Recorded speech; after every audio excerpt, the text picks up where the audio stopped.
here we are, back in the shop after a depressing weekend. Current time, it's like a week from now. So burnt out, kind of took some time off from the car since our next race for PSCA is until like the middle of, actually it's my birthday weekend, so hopefully that's gonna be a good weekend. But anyways, you guys, what's up? What's going on? Welcome back to the channel. I just saw in the ending of the last video, things didn't go too well on our last qualifying pass for PSCA race number 2. So got the car back, done a little bit of work to it, not really too much from what you guys seen at the track. You saw we got the head tore off of it. You saw we fire slotted the head, destroyed the head gasket, and this is the way the car is currently sitting. So turn this fan off.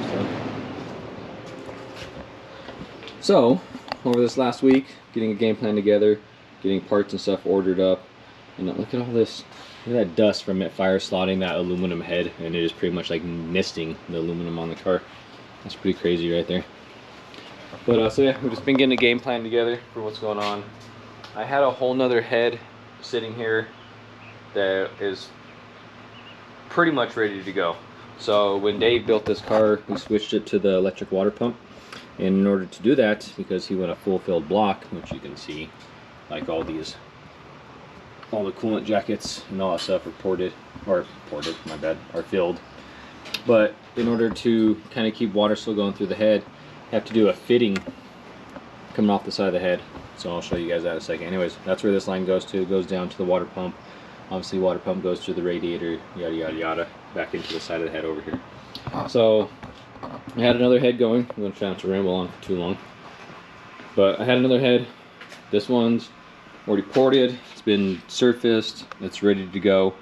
Minus having to factory heads. There's a freeze plug right here. So I'll pop that out. We got to weld in this fitting right here, which is no big deal. Kinda no big deal. My big thing is just warping the head. So we got to get this fitting welded in. And then 1/2-inch head studs. So one of the holes had to be drilled out a little bit. All the other holes the head studs fit. So weld on fitting, but so that way we don't warp the head, which I'm probably gonna need this in the future for getting some blocks machine. I picked up a torque plate, so my plan is to bolt the torque plate to the head when I go to weld it. Hopefully that helps prevent the head from warping. So we have a true flat level here that after we do all the welding and stuff, I'll do a bunch of measurements, check it, cross check it, make sure that the head's not warped and stuff. And I don't see it really warping it, because I just got to weld this fitting on there real quick. It's not like it's much welding and stuff, and I feel like the torque plate's going to help keep all that stuff true and square. So that's the plan. What's going to go on. Well, also too, Dave still had oil squirters on the block. So when I drained the oil, I found a couple of the oil squirters that broke. So with that being said, I'm just going to end up pulling the whole motor out, get it on the stand, pull the pan off, just check everything underneath there, maybe pull a couple rod caps, main caps, just to check the bearings, which hopefully, I'm assuming they all still look good. And then block off the oil squirters. It's going to give us a little bit more oil pressure. And then we're going to, you can go ahead and get in the, if you want to go get in the toolbox.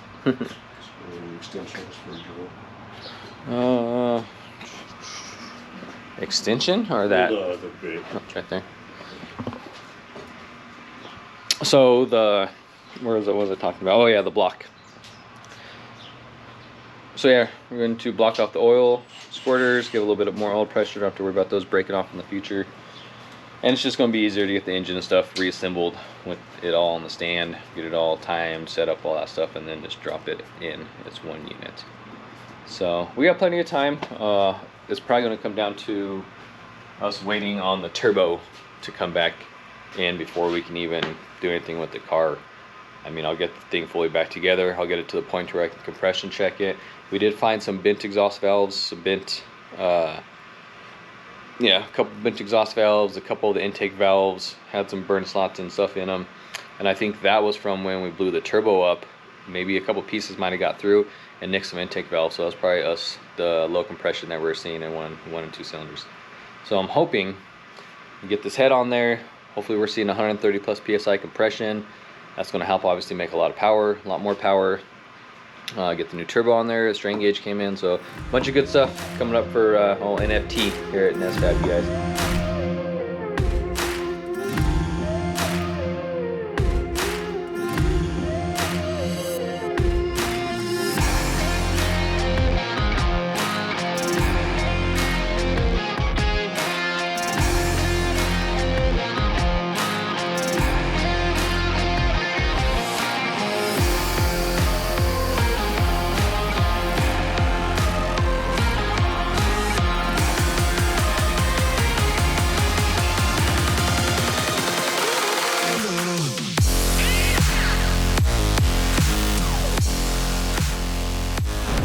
Check it out. Might be a little overkill just to weld that fitting on here. Are you gonna stay in there? No. Just to weld that fitting in there. But hey, better safe than sorry. So this head is freshly decked, resurfaced and everything. So I don't want to risk it. So threw a little brand new head gasket. No, not a great one, just one I had lying around for years. New though, put it in there just so we don't really like put those two pieces together. It probably would not have did anything, but I just threw a gasket in there just to be safe. So gasket, had to go to Ace and spend 50 bucks on freaking bolts and nuts to bolt these two together because it's obviously not designed for this. But hey, it's on there. I just kind of snugged it down. I didn't really torque it too crazy. I just kind of tightened it, and thinking that should help. This is going to be a pretty big heat sink also to help pull heat away from the head.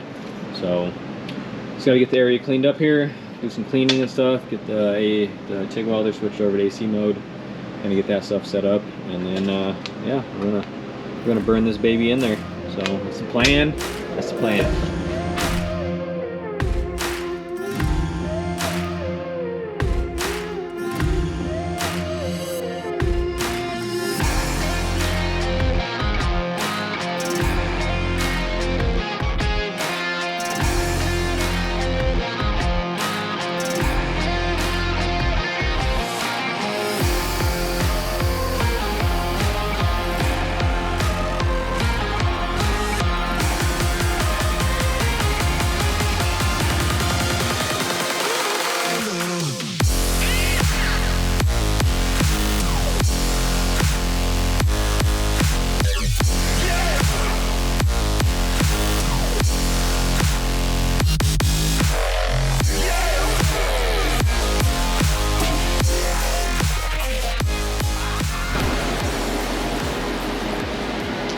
While it's on there, it pulled on me a little bit. It was like tacked and was welding it. So I'm going to get the torque plate off.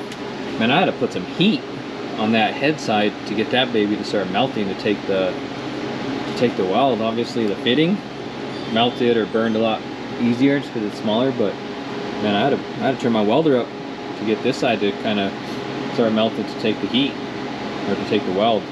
So that was tough. That was tough, but it's welded. Again, not too happy. It's not the prettiest, but I mean it's on there. I just don't weld enough to get consistent. You know, but I weld enough to get the projects that I'm doing done. So, anyways, I'm gonna get the torque plate off, and then the block is still in the engine because I haven't pulled it out, which works because I can set this head on there with this test head gasket, and then I can make sure that the water line lines up. The only thing I'm kind of concerned about is the cam gears because it's got, I don't know if you guys can really tell. Let's see, get you a different angle here.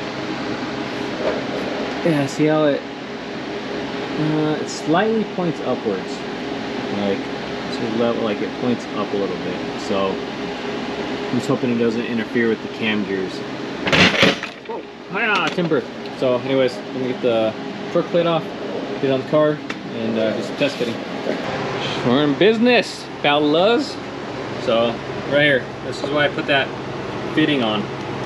So she lines up good. The only thing, once I get the block and stuff out, also I'm going to assemble the whole engine on a stand. Once I get the cams and the cam gears in there, hopefully it clears. If it doesn't, there's going to be a lot of grinding, but it should should clear. So that hose, and I'll be able to put that hose on too once it's out. I'll take it off the water pump down here, put that hose on just so it's kind of easier to get to after putting the timing belt and all that shenanigans and stuff on. So I wish there was another way of going about doing this, but if you want to put water through the head still, since it's an aluminum head filled block, there isn't really no other way, man. That's luckily on this head there's a port on that side so that we can get water through the whole block. There's no other way around it, so it is what it is. Just in the future, I got another head in my shed off the engine that came out of the GSX that we will get set up to put that fitting and stuff on there, so that way down the road, for whatever reason, if we do have a head failure or something at the track, you know, start trying to pack an extra head, which we shouldn't, man. You know, get the tune better, not as lean. This stuff's gonna be all fresh, new head gasket, new head. Once I put this together, I mean, this thing should easily last the rest of the season, unless I do something stupid with the tune. But you know, the head filling, that was on me, not really the head. So a lot of stuff I caused, but we're getting that all fixed. First year with the car, first season racing a car of this caliber. You know, we're learning stuff, but yeah, we're making stuff happen, man. 9.3 already. I'm setting some big goals once I get this thing back together. Hopefully we'll be touching the 8s, which there should be no reason why we don't, man. We're gonna have the power there.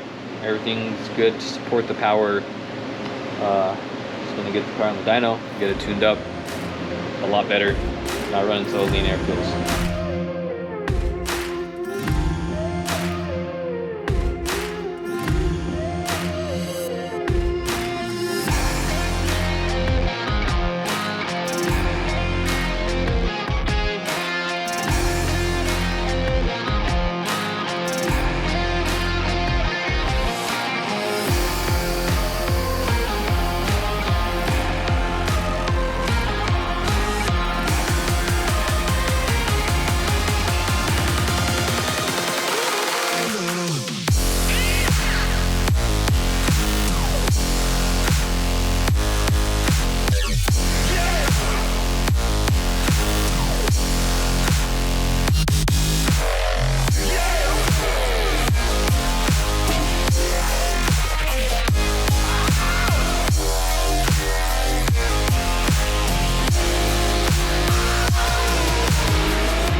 Pretty much squared away up here on the top side, minus motor mounts. So I gotta dive in underneath and get the transfer case off. I gotta get the wheels off, get the axles out.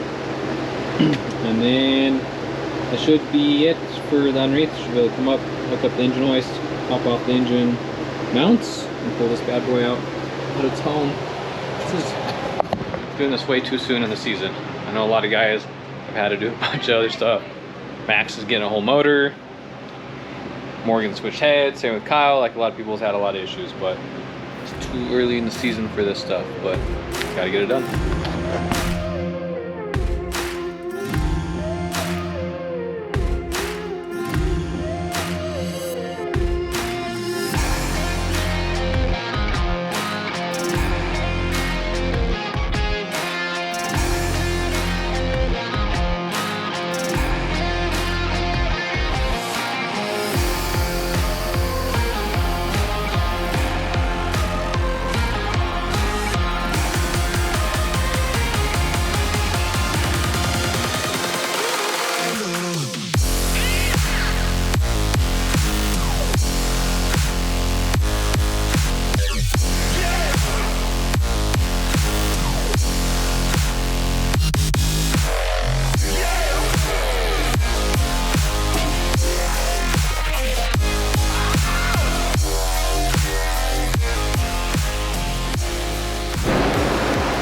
We got an empty hole, damn it.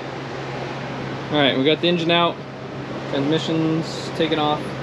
Getting ready to pop this bad boy off so that way we can get the engine stand bracket up on it. And then we're gonna get up on the engine stand. So, make some progress, but let's get the stand on the engine tonight, and then we'll be calling it a night. And then tomorrow, probably get the oil pan off, check out stuff inside the engine.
Oh, okay, engine's out on the stand.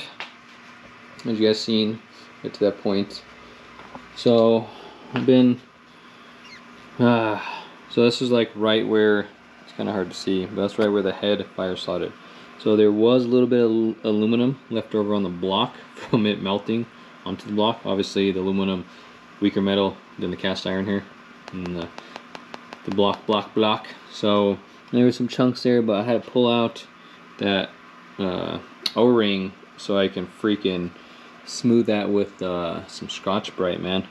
Went to town on that stuff, but then I just flat edged it, no light shining through. So with it being O-ringed and filled, so yeah, I'm pretty confident that it's gonna seal with it being O-ringed.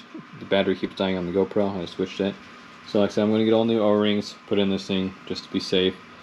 Especially like over here, it was kind of like more flattened. So get some new O-rings in this thing, and like I said, I feel pretty confident with it being filled. There's no coolant going through here. That's obviously going to stick up a little bit to help seal right there. I got brand new OEM MLS head gaskets, so I think it'll be good. In the meantime, I'm going to contact Boostin Performance and get a quote and the ETA on getting another short block built. So that's the plan. Got the engine out. So there's a big gaping hole way too soon in the engine, or in the car, but is what it is. It's racing, so we got tons of time before the next race, so we should be able to get this thing back together and get some testing.